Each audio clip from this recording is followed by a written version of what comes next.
ఈ సినిమా పేరు ఏం పేరు సార్? మా సినిమా పేరు బ్యాచులర్ పార్టీ అండి. ఇది ఒక horror movie.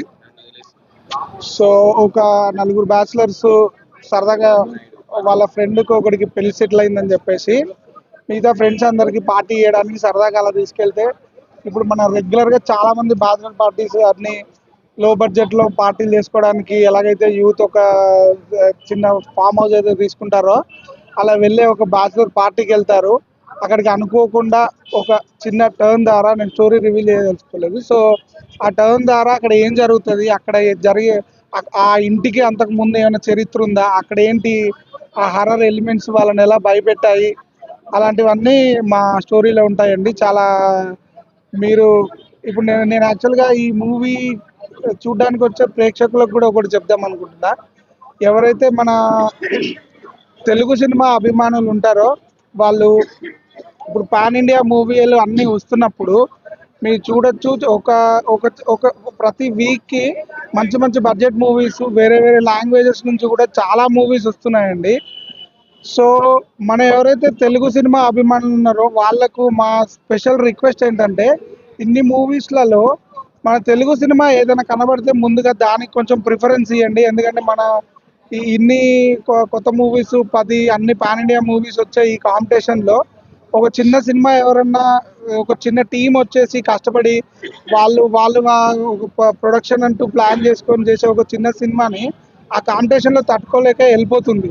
So Telugu cinema అభిమానులు అని చాలా మందిని చూస్తుంటారు, కల్ట్ ఫ్యాన్ అని అట్లా ఎవరైతే ఇట్లాంటి వాళ్ళు ఉంటారో వాళ్ళు కొంచెం ఎంకరేజ్ చేసి ఇలాంటి మూవీస్కి రీచ్ వచ్చేలాగా షేర్ కూడా ఇస్తే మన తెలుగులోంచి కూడా ఇంకా బెటర్ మూవీస్ మలయాళం లాగా కన్నడంలో లాగా వస్తాయని చెప్పేసి మేము అనుకుంటున్నాం. సినిమాకి ఒక్క హీరో సరిపోరా, నలుగురు హీరోలను పెట్టిరు.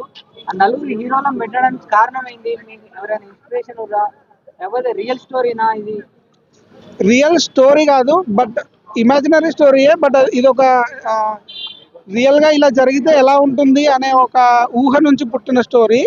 ఇంకా హీరోల విషయానికి వస్తే, ఇప్పుడు నలుగురు ఫ్రెండ్స్ మధ్య జరిగే స్టోరీ అనుకున్నప్పుడు ప్రతి ఒక్కరు ఇంపార్టెంట్ అవుతారు. అందులో ఇప్పుడు హీరో ఉంటాడు రఘు, తన చుట్టూ స్టోరీ తిరుగుతున్నప్పటికీ ఈ మిగతా ముగ్గురు కూడా తనతో పాటే ఉంటారు కాబట్టి మనం పోస్టర్లో కూడా వాళ్ళకి చాలా ఇంపార్టెన్స్ ఉందని చెప్పేసి వాళ్ళ నలుగురిని అలా ప్రొజెక్ట్ చేస్తున్నాం అనమాట. సో ఈ సినిమాలో మీరు నలుగురు హీరోలు ఎందుకు అంటే వాళ్ళ అదే స్టోరీనే ఒక నలుగురు చుట్టూ జరుగుతుంది కాబట్టి కంపల్సరీ నలుగురు హీరోలు ఉంటారు అన్నమాట. డైరెక్షన్లో మీరు ఏమైనా ఇబ్బంది పడ్డారా? ఈ సినిమా తీసుకుంటే మీకు ఏమైనా ఇబ్బందులు ఎదురైనాయా? లేదండి, డైరెక్షన్లో ఏమి ఇబ్బందులు అవ్వలేదు. చెప్పాలంటే ప్రొడక్షన్లో ఇబ్బందులు అయ్యాయి, ఎందుకంటే మేము చాలా లో బడ్జెట్లో తీసాం కాబట్టి.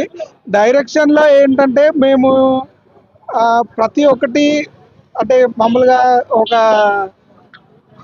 ఒక పిక్నిక్ వెళ్ళి చేసినట్టు చేసాము అన్నమాట. ఇబ్బంది అంటే ఇబ్బంది కాకుండా ఇంకా చాలా కన్వీనియంట్గా చేసాము. మేము అన్నీ ప్లాన్ చేసుకొని వెళ్ళి అక్కడ మాకు ఫ్రీ హ్యాండ్ ఉంది కాబట్టి, ప్రొడ్యూసర్ ప్రెషర్ అంటూ లేదు కాబట్టి, ఈవెన్ అక్కడే రఫ్ కట్ చేసుకొని మాడిఫికేషన్స్ చేయాల్సి వస్తే అక్కడే కూడా మళ్ళీ చేసామన్నమాట. సో దానివల్ల ఏంటంటే ఆ ఎడిటింగ్ టేబుల్ మీద కట్ అవ్వాల్సినవి కూడా చాలా వరకు షూటింగ్ స్టేజ్లో మేము చేసుకోగలిగాము. సో మీరు అడిగిన దానికి డైరెక్షన్లో ఇబ్బందులు ఏం లేవండి, చాలా ఎంజాయ్ చేశాను నేను డైరెక్షన్.